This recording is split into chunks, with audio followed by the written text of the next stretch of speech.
Assalamualaikum warahmatullahi wabarakatuh. Ikhwan dan muslimin rahimakumullah. Pada video kali ini kita akan khusus membahas tentang kriteria hewan yang layak atau yang patut untuk dijadikan hewan kurban, yang mencukupi untuk dijadikan hewan kurban.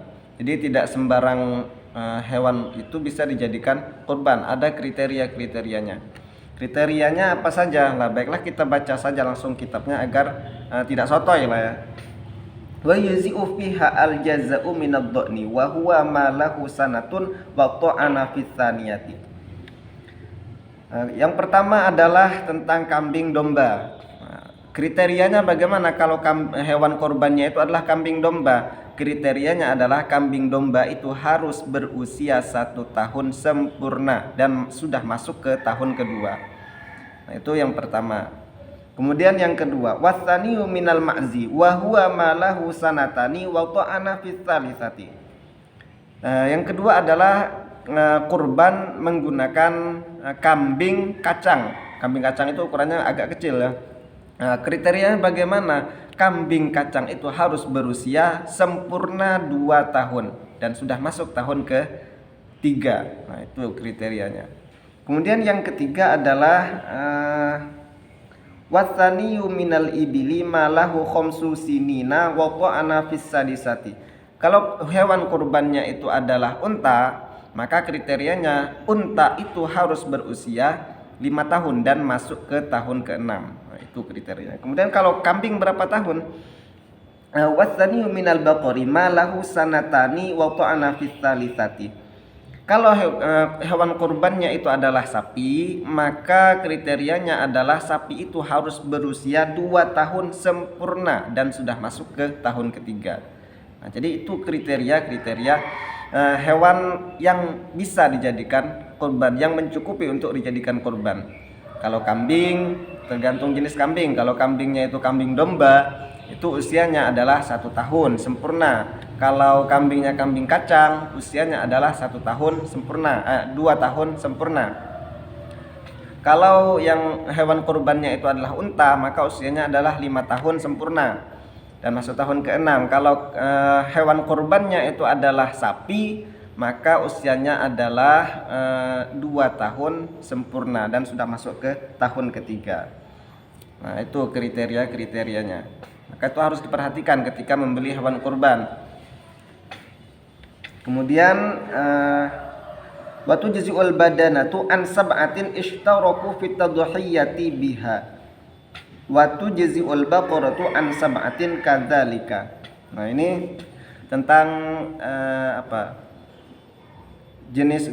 jenis hewan kurban itu mempengaruhi nanti jumlah orang yang berkorban dengan 1 ekor hewan tersebut. Misalkan jadi kalau hewan kurbannya itu adalah sapi atau unta, maka 1 ekor sapi atau 1 ekor unta itu bisa mencukupi untuk 7 orang. Bisa dijadikan hewan kurban untuk 7 orang.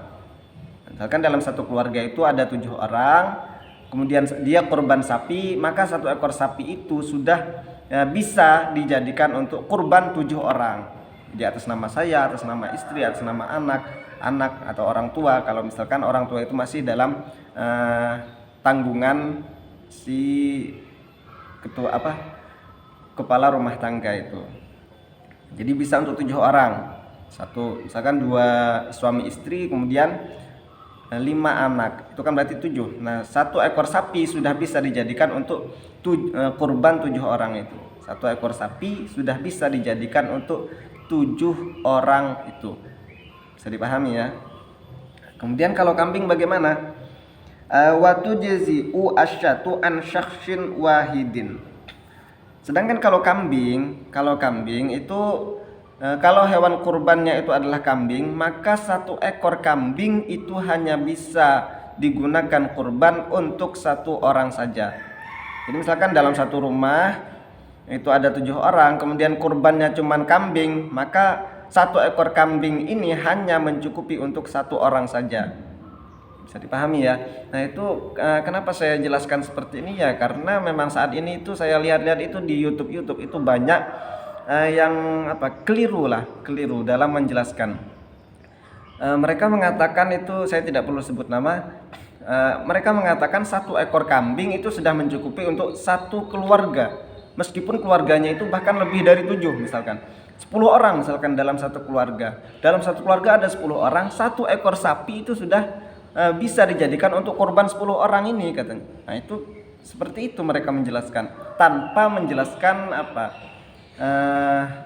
lintas mazhabnya. Kalau misalkan ada mazhab lain, kalau memang ada mazhab lain seharusnya itu dari awal itu mereka menjelaskan tentang ini mazhab ini seperti ini, kan seharusnya seperti itu. Tapi mereka tidak menjelaskan kalau ada mazhabnya. Nah, sedangkan yang kita pahami itu 1 ekor kambing itu hanya cukup untuk kurban 1 orang, titik.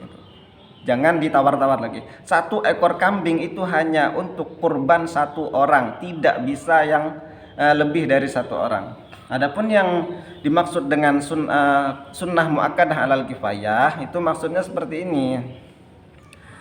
Sunnah muakkadah alal kifayah itu kalau ada 1 kepala keluarga yang melaksanakan kurban 1 ekor kambing misalkan, kurban ini untuk dirinya sendiri, untuk diri kepala keluarga itu, untuk seorang ayah dalam keluarga itu, maka yang lain itu tidak dituntut. Nah itulah yang dimaksud dengan fardu sunnah kifayah sunnah muakkadah alal kifayah. Itu bukan berarti yang lain itu juga ikut cantum nama dalam satu ekor kambing ini, tidak seperti itu. Akan tetapi yang dimaksud itu adalah ketika 1 orang sudah berkorban, 1 orang dalam suatu rumah itu sudah berkorban 1 ekor kambing, maka yang lain tidak dituntut kan, karena ada hukum sunnah muakkadah itu artinya kan tuntutannya kuat gitu kan, tuntutan untuk berkorban itu kuat bagi orang yang mampu, dituntut sangat kuat, sehingga kalau dalam satu rumah itu orangnya mampu tapi tidak mau berkurban,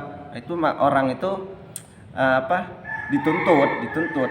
Nah tuntutan itu akan gugur dengan adanya 1 orang saja yang berkurban. Itulah maksudnya, bukan berarti 1 ekor kambing bisa dijadikan kurban untuk 1 keluarga, tidak bisa seperti itu.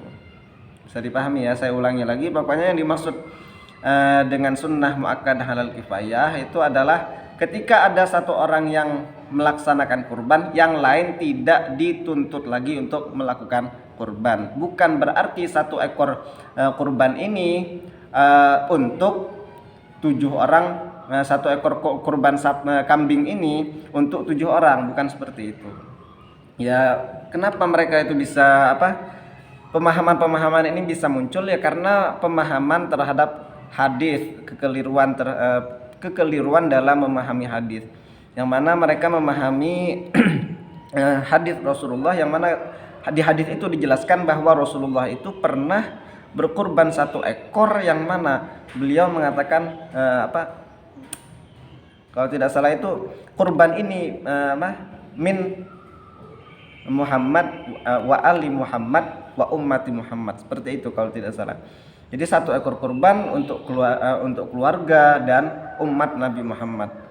Mereka memahami dari hadis itu bahwa artinya 1 ekor kambing pun sudah mencukupi untuk 1 keluarga, seperti itu. Padahal tidak seperti itu. Yang dimaksud dari hadis itu adalah ketika ada 1 orang yang berkurban dalam sebuah rumah, maka yang lain sudah tidak dituntut. Bukan berarti 1 hewan kurban ini, apalagi kurbannya kambing, mencukupi untuk semua keluarga, tidak seperti itu. Pokoknya kembali ke konsep yang diajarkan oleh ulama ini. 1 ekor kambing itu hanya untuk kurban 1 orang. 1 ekor sapi itu untuk kurban 7 orang. Itu maksimal sudah. Jangan diubah-ubah lagi. Seperti itu ya, bisa dipahami ya. Pokoknya harus hati-hatilah sekarang itu kita harus bisa memilah-milih lah tentang apalagi kalau seputar agama. Jangan asal putar di YouTube itu tanpa kita mengetahui mereka mengambil dari mana, mereka mengambil dari kitab mana, seperti itu. Makanya saya itu kalau bikin konten maka saya selalu bawa kitabnya ini agar teman-teman sekalian, agar umat Nabi Muhammad SAW ini tetap mengambil ilmu dari ahlinya ilmu, dari para ulama ini. Saya hanya membacakan saja.